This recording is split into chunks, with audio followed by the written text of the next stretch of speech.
ਵਾਹਿਗੁਰੂ ਜੀ ਕਾ ਖਾਲਸਾ ਵਾਹਿਗੁਰੂ ਜੀ ਕੀ ਫਤਿਹ। ਸਵਾਗਤ ਹੈ ਤੁਹਾਡਾ ਹੇਮਕੁੰਟ ਸਾਹਿਬ ਯਾਤਰਾ 2024 ਚ।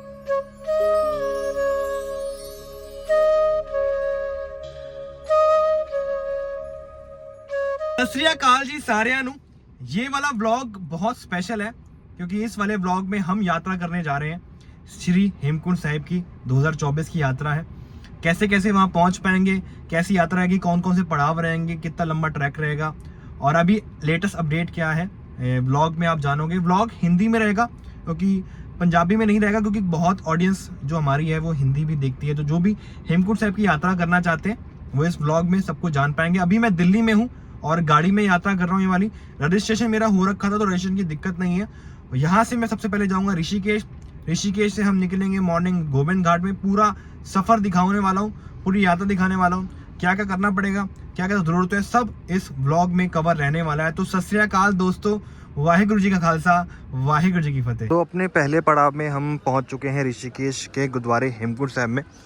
यहीं पे पहला पड़ाव होता है, यहीं से हम मत्था टेक के आप आगे बढ़ते हैं। पहले यहाँ पे रजिस्ट्रेशन करा के जाना पड़ता था, यहाँ से रजिस्ट्रेशन मिलता था आपको, बट अभी आपको ऑनलाइन कराना पड़ता है और यहीं से आप आगे बढ़ते हो। चाहो तो आप मत्था टेक के आगे बढ़ सकते हो, श्रीनगर रुक सकते हो या सीधा गोविंद घाट जा सकते हो आप, बट एक दिन रात रुक के भी आप अगले दिन यात्रा शुरू कर सकते हो। यहाँ से यहाँ पे आपको रुकने के लिए यात्री निवास मिल जाएगा, मतलब यहाँ पे आके आपको पर्ची कटवानी पड़ेगी। और कई बार जब पीक सीजन तो यहाँ पे मिलता भी नहीं है, तो आपको प्री बुकिंग करानी पड़ती है फ़ोन करके, बट यहाँ पे नॉर्मल टाइम पे मिल जाते हैं कमरे। और अगर आप लड़कों में आ रहे हो तो हॉल में भी आप सो सकते हो, यहाँ पे कोई ऐसी दिक्कत नहीं है। 3-4 घंटे अपना आराम किया और सुबह अपनी यात्रा प्रारंभ कर ली। तो गुरुद्वारे के साथ में से आप अपनी रेन कोट वगैरह बरसाती वगैरह ले सकते हो, क्योंकि ऊपर बारिश होती है और ऊपर आपको यहाँ का 50 वाला वहाँ पे 100 रुपये का मिलेगा। और एक सजेशन ये है कि पेट्रोल यहीं से फिलअप करा के जाओ, क्योंकि आगे जाम वगैरह हो सकता है तो आपको दिक्कत होगी। बाकी अगर आपको बस से जाना है तो ऋषिकेश बस अड्डे पे रोज़ सुबह 5 से 6 के बीच में आपको बस मिल जाएगी, जो कि आपको जोशीमठ गोविंद घाट उतार देगी। वहाँ से आप आगे यात्रा प्रारंभ कर सकते हो बस। और ट्रेन तो यहीं तक आती है, बाकी यहाँ से आपको बस में जाना पड़ेगा। तो जो हमें रूम सराय में मिला है वो कुछ इस टाइप का रूम है, एसी रूम है और रेंट इसका 1000 रुपीज़ है, बट ये नॉर्मली डेज़ में अवेलेबल नहीं होता, तो हमने बहुत पहले प्री बुक करा रखा था। ये तो आपको ऐसे नहीं मिलेगा। तो सवेर ਦੇ ਹੋ ਗਏ ਨੇ 5 ਤੇ ਆਪਾਂ ਨਿਕਲ ਰਹੇ ਹਾਂ जोशीमठ ਲਈ। ਤੇ ਸਵੇਰ ਦੇ ਹੋ ਗਏ 5 ਤੇ ਆਪਾਂ ਨਿਕਲ ਰਹੇ ਹਾਂ ਗੋਬਿੰਦ ਘਾਟ ਲਈ। ਬੇਸਿਕਲੀ ਪੂਰਾ ਵਲੌਗ ਰਹੇਗਾ ਥੋੜਾ ਟਰੈਕਿੰਗ ਦਾ, ਪਰ ਮੈਂ ਥੋੜਾ ਹਾਲ ਦੱਸ ਰਿਹਾ ਕਿ ਰੋਡ ਕਿੱਦਾਂ ਦੇ ਨੇ ਤੇ ਬਾਕੀ ਕਿੱਦਾਂ ਦਾ ਮਾਹੌਲ ਹੈਗਾ ਤੇ कोई जाम वगैरह नहीं है। ਉਹਦੇ ਲਈ मैं व्लॉग स्टार्ट कर रहे हैं दिल्ली तो। ऋषिकेश से हम निकल गए हैं और ऋषिकेश से निकलते थोड़ा जाम है क्योंकि वीकेंड का टाइम है और मोस्ट प्रोबेबली अभी जाम मिलेगा आपको, क्योंकि 4 धाम यात्रा भी चल रही है, हेमकुंट साहिब की यात्रा भी शुरू हो गई है, तो थोड़ा जाम मिल सकता है आपको मॉर्निंग वगैरह में। तो उस हिसाब से प्रिपेयर करके आना बहुत ज़रूरी है। हमने तो टैंक फुल करा लिया अपना यहाँ पे कि आगे जाके कोई जाम मिलता है तो हम सेफ़ रहें। 5 बजे सुबह निकले थे हम और अभी हम संगम में पहुँच चुके हैं। यहाँ पे 2 नदियाँ आके मिलती हैं, बहुत ही सुंदर लगता है। कुछ 70 किलोमीटर्स कर दिया और रोड अभी बिल्कुल साफ़ है और सुबह 5 बजे निकलने का फ़ायदा ये होगा कि कुछ जाम अभी तक मिला नहीं है। तो अभी हम रुके हैं श्रीनगर गुरुद्वारे के अंदर, तो लोग सीधा दिल्ली से आके यहाँ भी रुकते हैं और कुछ लोग सीधा भी निकल जाते हैं, बट ये भी आप यहाँ भी स्टॉप ले सकते हो या तो आप लंगर खाने के लिए भी रुक सकते हो यहाँ पे अगर आप ऋषिकेश से भी आ रहे हो तो। अभी हम पहुँच गए हैं धारी देवी के मंदिर की साइड में और काफ़ी लोग आए हुए हैं यहाँ पे जो भी केदारनाथ की यात्रा करते हैं, तो एक बार कहते हैं कि धारी देवी के मंदिर के दर्शन करके जरूर जाते हैं, तो इसलिए सब यहाँ पे आ रखें। तो अगर आप केदारनाथ की यात्रा कर रहे हो तो धारी देवी जी के दर्शन एक बार ज़रूर करके जाना और अभी गेट के दर्शन कर लो।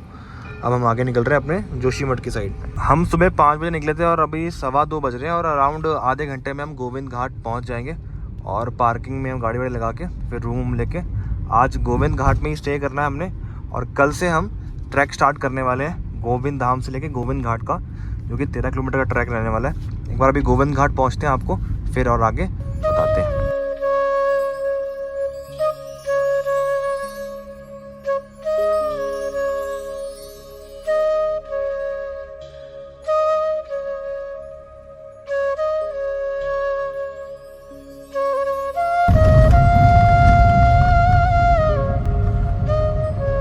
तो फाइनली हम पहुंच गए हैं गोविंद घाट। यहाँ से सामने जो आप फ्लाईओवर देख रहे हो ना, पहले नीचे था, जब से यहाँ पे आपदा आई ना उसके बाद इस फ्लाईओवर ऊपर कर दिया है। वहाँ से वो ट्रैक जाना है, कल हम स्टार्ट करेंगे गोविंद घाट से गोविंद धाम तक का। आज हम यहीं स्टे कर रहे हैं। ये गोविंद घाट की पार्किंग है। आप ऊपर मेन रोड से जब आओगे ना, राइट साइड में कट जा रहा है नीचे की साइड में ना, बिल्कुल डीप नीचे जाना होगा आपको, तो आपको देखना पड़ेगा कट, फिर आप गोविंद घाट पहुँच जाओगे। अब रेडी हैं यहाँ से जाने के लिए, कल ऊपर की ट्रैकिंग शुरू करेंगे। तो आपको यहाँ पे पार्किंग चार्ज भी देना पड़ता है 3 दिन यात्रा का, विच इज़ 600 रुपीज़ पर कार। वैसे यहाँ से ना शेयरिंग टैक्सी जाती है घंगरिया तक, वहाँ से ट्रैक शुरू होता है मेन। वैसे तो आप यहाँ से भी पैदल जा सकते हो 13 किलोमीटर, बट आगे 2-3 किलोमीटर तक घंगरिया तक अपना शेयरिंग कैब भी जाती हैं, वो भी लेके जा सकते हो आप। अपनी अपनी श्रद्धा है, अपने अपने हिसाब से आप कर सकते हो। बट आज बस वीडियो यहीं तक रख रहे हैं और गोविंद घाट में आपको होटल वगैरह दिखाएंगे। कल मेन ट्रैक हम शुरू करने वाले हैं और हम जाएंगे कल गोविंद धाम तक। तो यहाँ से शेयरिंग कैब जाती है 4 किलोमीटर तक घंगरिया तक, वहाँ से आपको पैदल जाना पड़ेगा। बट 2 बजे के बाद में यहाँ पे ट्रैकिंग करना अलाउड नहीं है, तो 2 बजे से पहले आपको ट्रैक के लिए ऊपर जाना पड़ेगा।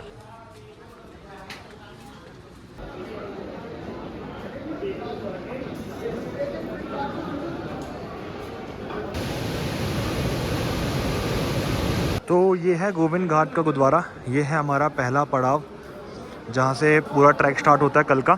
और यहाँ पे आप या तो यात्री निवास मिल सकते हो, बट वहाँ पे आपको रूम्स मिलना बहुत मुश्किल होता है, तो हॉल में वगैरह में भी सो सकते हो आप यहाँ पे। बाकी होटल के भी ऑप्शन मिलते हैं। यहाँ से मेन कल ट्रैक स्टार्ट होने वाला है 13 किलोमीटर गोविंद धाम की तरफ। तो आज हम ठहरे हैं गोविंद घाट में और मैं नदी के किनारे आया हूँ। भाई पानी एकदम ऐसा लग रहा है कि बर्फ़ में मैंने पैर रख दिया। आज का दिन रेस्ट है, कल हमने ट्रैक शुरू करना है। तो जैसा कि यहाँ लिखा है कि 2 बजे के बाद में गोविंद घाट से घांगरिया व हेमकुंड साहिब जाना मना है। रास्ता जटिल व जंगली जानवरों से भय है, तो ये ध्यान रखना। तो ये पुल ना पहले नीचे साइड में था, नदी के बिल्कुल पास में। जब लास्ट ईयर मतलब बाढ़ आई थी ना, आपदा आई थी, तो वो पूरा पुल बह गया था। तो सेफ्टी रीज़न से इसको अपलिफ्ट करके ऊपर कर दिया है और रोड से कनेक्ट कर दिया है। तो अब यहाँ से गाड़ियाँ भी चली जाती है। पहले सिर्फ आपको पैदल रास्ता ही था यहाँ पे, अब गाड़ी भी चली जाती है आगे तक। तो थोड़ा आपको आगे तक 4 किलोमीटर तक गाड़ियाँ भी ले जाती हैं। तो यहाँ से अपडेट ये है कि गाड़ियाँ जाती हैं 3 किलोमीटर तक। तो टोटल वैसे यहाँ से हेमकुंड साहिब 19 किलोमीटर है। 13 किलोमीटर आप गोविंद धाम मान लो और 6 किलोमीटर ऊपर आना, 6 किलोमीटर जाना हेमकुंड साहिब, फिर 6 किलोमीटर नीचे आना, 12 किलोमीटर वो है। और यहीं से हेलीकॉप्टर जाता है गोविंद धाम तक, वहाँ से आपको पैदल ही जाना पड़ता है ऊपर। हेलीकॉप्टर बिल्कुल ऊपर तक नहीं जाता है। 3 किलोमीटर तक यहाँ से आप बाइक भी जा सकते हो और अपनी जो शेयरिंग टैक्सी है वो जा सकती है। उसके बाद 10 किलोमीटर आपको गोविंद धाम के लिए लगेंगे और उसके ऊपर 6 किलोमीटर आपको हेमकुंड साहिब के लिए लगेंगे।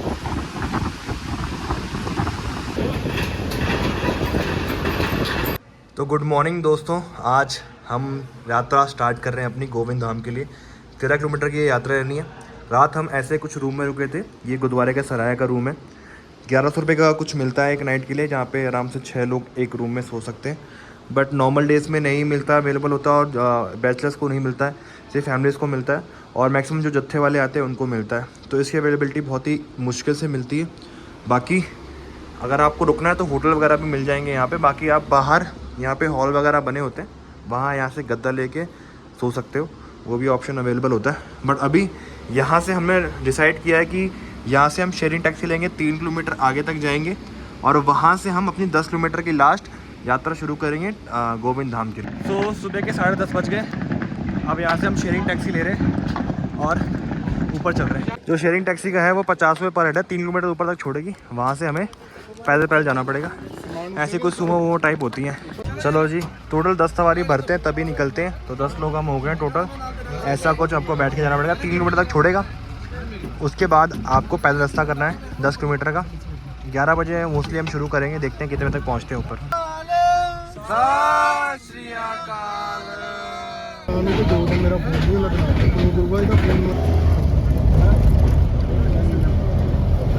तो ये पुलना विलेज पे लास्ट गाड़ी छोड़ती है। यहाँ से सीधा ट्रैक करके गोविंद धाम की तरफ आप जाओगे और आप बाइक भी आगे तक आ सकती है। तो बाइक भी यहीं खड़ी होगी आपकी, उसके आगे बाइक भी जा सकती। यहाँ से आपको अपना रजिस्ट्रेशन कराना है, मतलब नाम हम लिखवाना है, फिर आप आगे निकल जाओगे।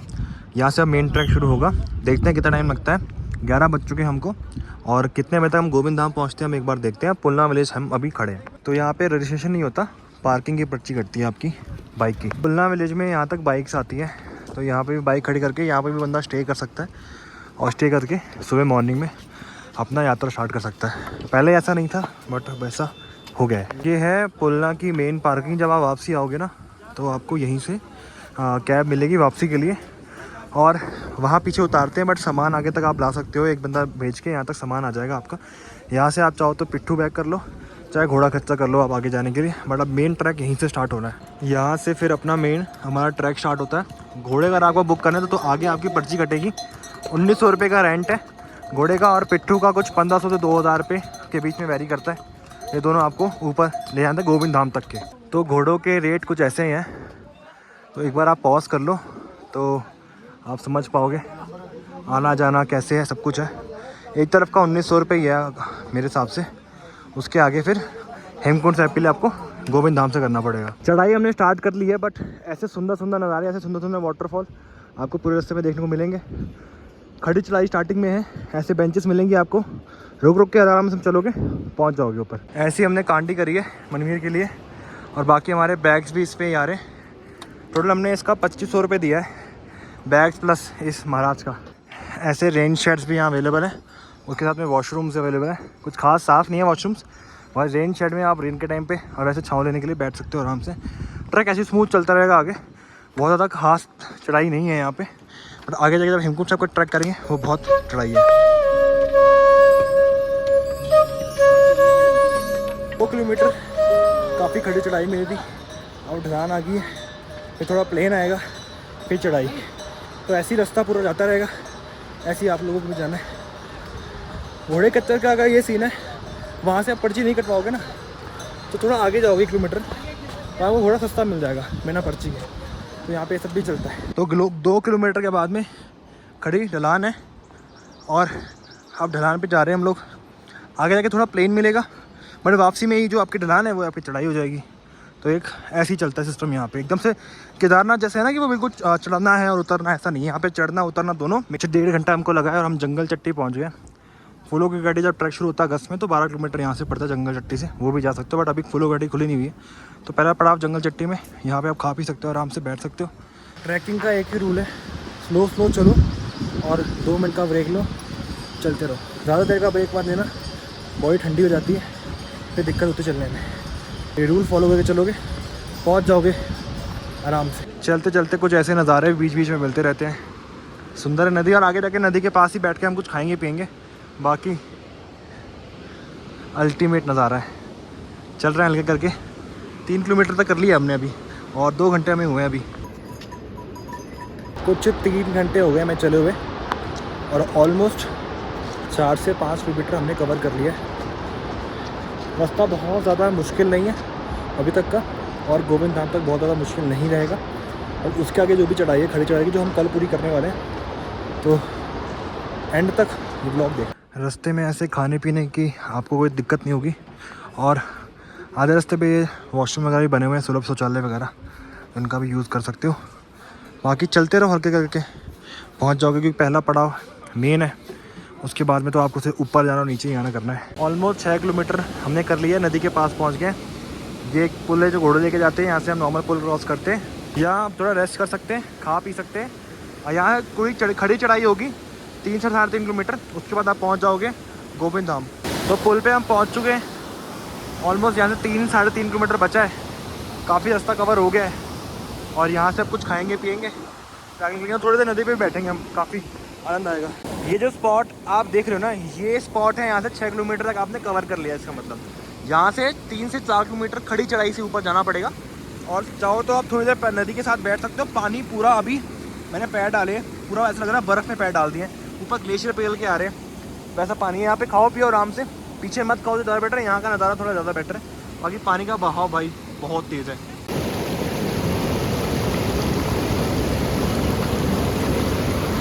तो यहाँ पे जो पानी की बोतल है उसका रेट है 50 रुपये। आगे बढ़ते रहोगे तो ये 80-90 तक भी जाएगा। तो यहाँ से हमने पुल के बाद में अब चढ़ाई स्टार्ट कर दी है। यहाँ से कह रहे हैं कि स्टीप चढ़ाई है, काफ़ी खड़ी चढ़ाई है। देखते हैं 3 किलोमीटर का रास्ता है, कितना टाइम लगता है। 3 बज चुके हैं इस वक्त, अगर एस्टिमेट लगाएं तो 2.5 घंटे में पहुँच जाना चाहिए। बीच बीच में ऐसे सुंदर नज़ारे मिलते रहते हैं। झरना टाइप ऊपर से आ रहा है, माउंटेन्स के बीच में से, बड़ा सुंदर लग रहा है।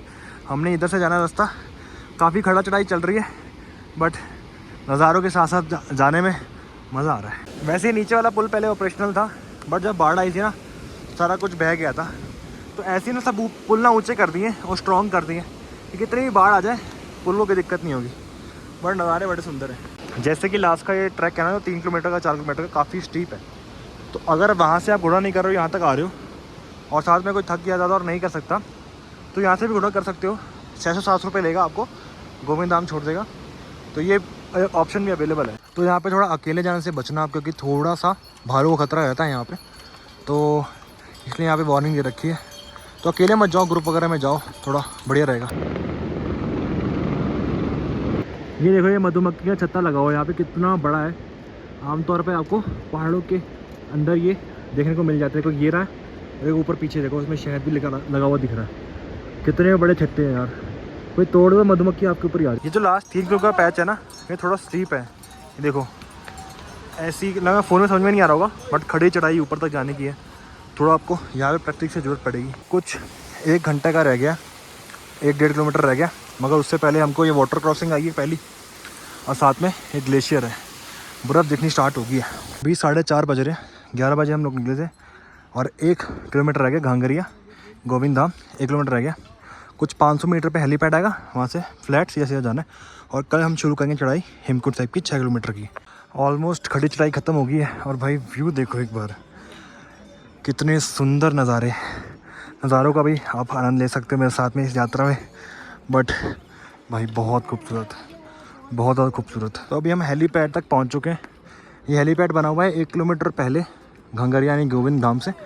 इसका जो रेंट है वो 3000 रुपये लगता है गोविंद घाट से यहाँ तक का। यहाँ से आपको आगे पैदल जाना पड़ेगा 1 किलोमीटर। यहाँ पे आप कैंप वगैरह भी ले सकते हो, कैंपिंग का भी यहाँ पर इंतज़ाम है, तो कैंप में भी ठहर सकते हो रात को सामने अपने हेलीपैड के, और सुबह अपनी यात्रा शुरू कर सकते हो।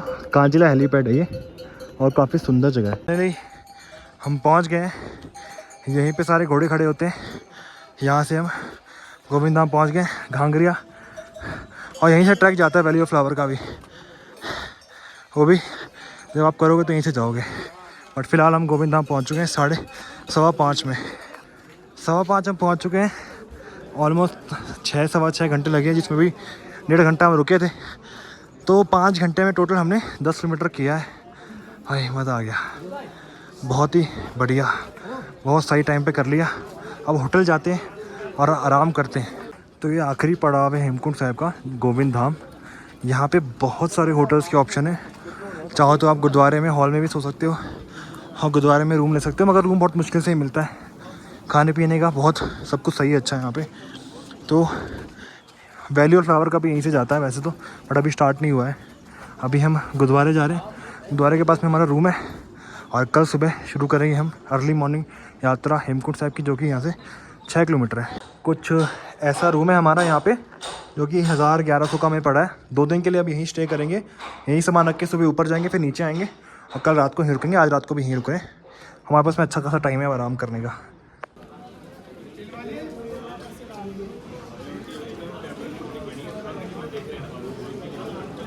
सामने गुरुद्वारे में लंगर हॉल है, मैं लंगर छक लिया। बट उससे पहले थोड़ी हिस्ट्री आपको बता देते हैं।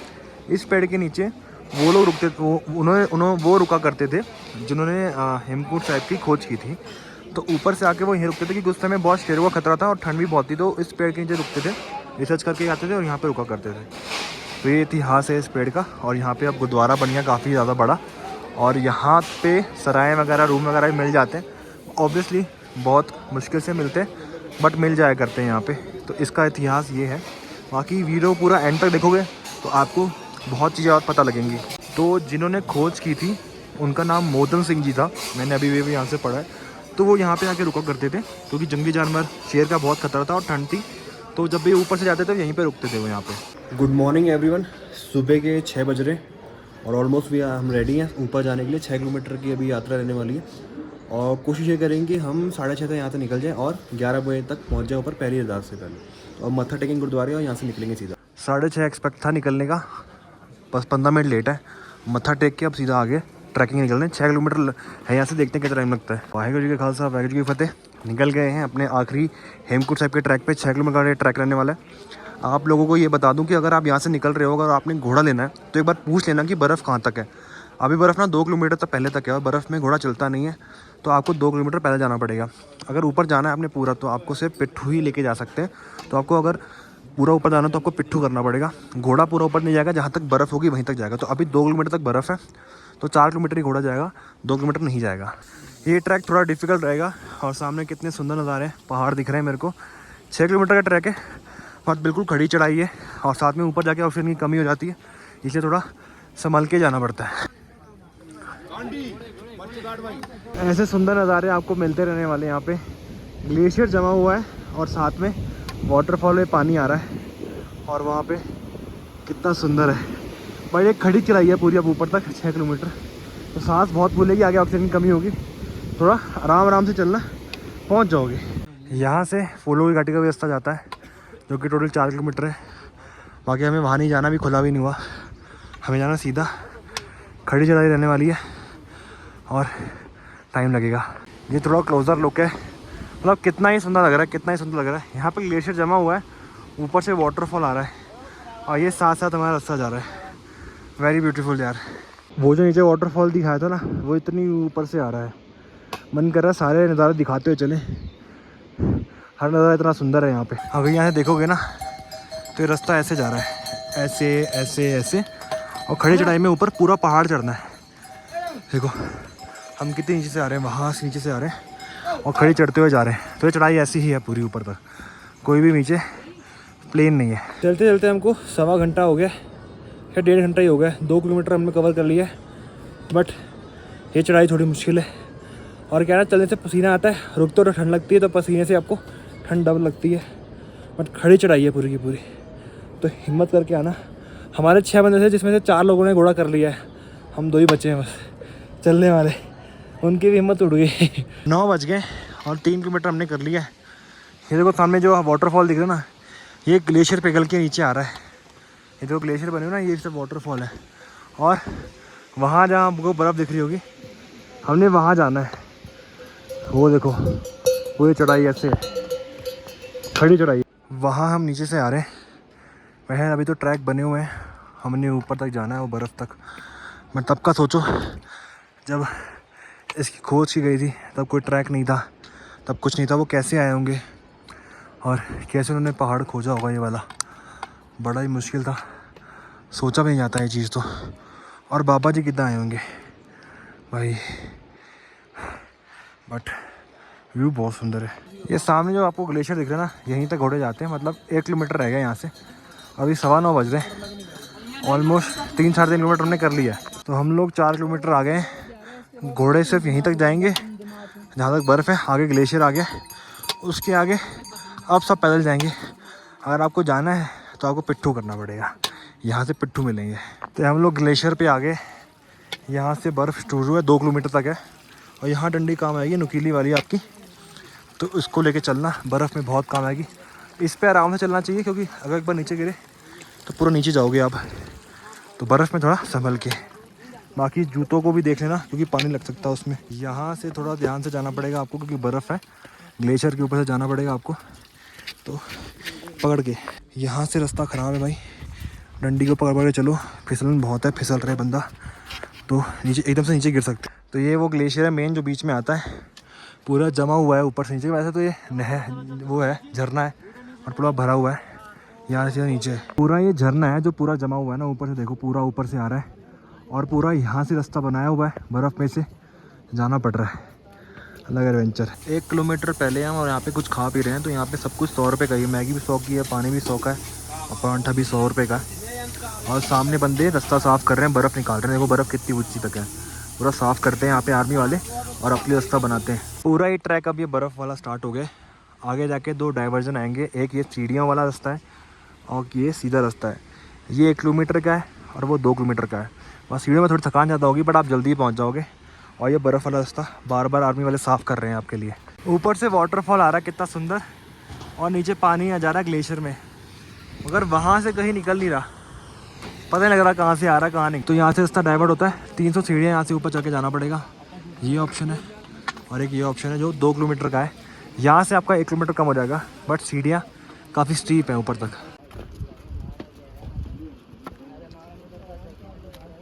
जो हमारे एक साथी घोड़े में गए थे वो हमारे साथी आ गए हैं, सीढ़ियों पे चढ़ रहे हैं। वो ऊपर अगर निशान से आप दिख रहा होगा आपको, वहाँ तक हमारा एंड पॉइंट है, वहाँ हम पहुँच जाएंगे। मतलब थोड़ा सा ही रह गया, मतलब आधा घंटा मान लो मैक्स। सीढ़ियों में बस इतनी बर्फ़ रह गई है, बाकी पूरी नीचे ही हट गई है, और भी साइड में हटा दी गई है। बस पहुँच गए निशान साहब, 10 मिनट और पहुँच गया जी निशान साहब। वो आ गया सामने गुरुद्वारे, 5-10 मिनट का रास्ता हो ही गया आखिरकार। ऑलमोस्ट पहुँच गए, 5 मिनट का रास्ता, 20-25 सीढ़ियाँ रह गई हैं, कर ही लिया। 11 बज रहे, जो टाइम सोचा था उसी टाइम पे पहुँच गए। वाहेगुरु जी का खालसा, वाहेगुरु जी की फतेह। पहुँच गए अपा, आखिरकार पहुँच गए अपा। टाइम से पहुंच गए। हाय आखिरकार पहुंच ही गए भाई। फीलिंग ना बता नहीं सकते कितना सुंदर लग रहा है गुरुद्वारा। ओ यार पहुंच गए। वाहेगुरू जी का खालसा वाहेगुरू जी की फतेह। गुरुद्वारे आप पहुंच गए तो दोनों तरफ साढ़े बर्फ हैगी। सरोवर कोल जा रहे हैं आप। पहला सबसे पहले मैं ही ऊपर आया हूँ, बाकी सब अभी नीचे ही। तो एंटर करते ही यहाँ पे लंगर हॉल है जहाँ पे खिचड़ी का प्रसाद और चाय मिलती है। यहाँ पे गुरुद्वारा साहब है, साथ में निशान साहब है, उसके पीछे जोड़ा घर है। यहाँ पे आपको मेडिकल डिस्पेंसरी मिल जाएगी। कोई भी दिक्कत होगी, एल्टीट्यूड ज़्यादा होता है ना तो इसमें चक्कर भी आ सकता है आपको, तो उसका ध्यान रखना आप। तो डिस्पेंसरी यहाँ पे, जोड़ा घर वहाँ पे, उसके पीछे झील है जहाँ पे स्नान करके हमें मत्था टेकने जाना है। पहली अरदास 11 बजे होती है, दूसरी 12:30 होती है, लास्ट अरदास 2 बजे होती है। 3 बजे तो गुरुद्वारा बंद हो जाता है, तो उस हिसाब से आपको ऊपर ट्रैक करके आना पड़ेगा। बस हम स्नान करने जा रहे हैं आगे, उसके बाद हम मत्था टेकेंगे। तो ये वो सरोवर है जो बिल्कुल साफ़ रहता है, कभी गंदा नहीं होता, और गंदा होता तो एक बाज आता है उठा के ले जाता है। और पूरा ये जमा हुआ है जहाँ से इन्होंने निकाला हुआ है। बिल्कुल ठंडा पानी है, मगर इस सरोवर में आप स्नान करोगे आपको ठंड लगेगी ज़रूर, बट सारी थकान आपकी दूर हो जाएगी। और ये पीछे गुरुद्वारा है, पहले स्नान करना है, देन आपको जाना है गुरुद्वारे में मत्था टेकने। तो पहले हम स्नान कर रहे हैं, उसके बाद मत्था टेकने जाएंगे। थल्ले थल्ले पूरा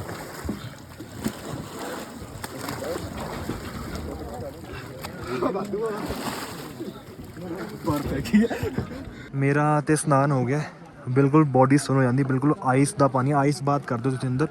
पर हुण बॉडी तो पूरी थकान चली गई है। तो नाले सामने है मंदिर लोकपाल लक्ष्मण मंदिर, वो भी तुसी दर्शन कर सकते हो। वो भी असीं जावांगे, पहले असीं जावांगे मत्था टेकांगे, उस तो बाद आराम नाल फोटो वगैरह खिंचावांगे। इन्नी उत्ते आ गए हुण, कोई थकान नहीं अंदर स्नान करके ना।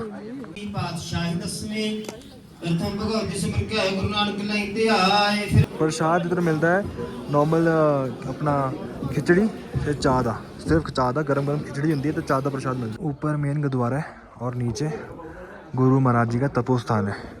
तो एक बार यहाँ भी मत्था टेकना ज़रूरी है, आओ तो यहाँ भी मत्था टेक के जाना। तो एक गुरुद्वारे साहब की दूसरी साइड है, यहाँ पूरा ग्लेशियर जमा हुआ है, पूरा यहाँ पे बर्फ़ है। और ये पूरा सरोवर है पूरा बर्फ़ से ढका हुआ है। हमने यहाँ से थोड़ी बर्फ़ हटा के जल भरा है इसके अंदर, और जल की कहनी 100 रुपये की थी। गुरुद्वारा साहब में थोड़ी सी यहाँ पे ऑक्सीजन की कमी है। सामने वहाँ पे लक्ष्मण जी का मंदिर है, वहाँ भी मत्था टेकेंगे, बट एक बार यहाँ से देख सकते हो आप प्रॉपर। एक और इम्पोर्टेंट अपडेट कि 12:30 की लास्ट अरदास होती है यहाँ पे, 2 बजे की लास्ट नहीं होती। 2 बजे के 12:30 के बाद में लास्ट आपको 2 बजे तक यहाँ पे दर्शन कर पाओगे। उसके बाद आपको नीचे भेज देंगे। अभी भी यहाँ पे अनाउंसमेंट हो रही है कि नीचे जाओ नीचे जाओ, क्योंकि मौसम कभी भी यहाँ पे ख़राब हो जाता है। तो 2 बजे की अरदास अभी नहीं हो रही है यहाँ पे, ठीक है। तो आप टाइम से आ जाओ ऊपर, अरदास करो और नीचे जाओ। तो एक बार हम जा रहे हैं मत्था टेकने मंदिर में भी। तो एक बार हेमकुंड साहिब अगर आप आते हो तो लक्ष्मण जी के इस मंदिर में भी एक बार दर्शन जरूर करके जाना। मंदिर का इतिहास यहाँ से एक बार पॉज कर लो, आप पढ़ लो आराम से। ये वाला नज़ारा छोड़ के जाने का दिल नहीं कर रहा, बट मौसम कभी भी ख़राब हो सकता है।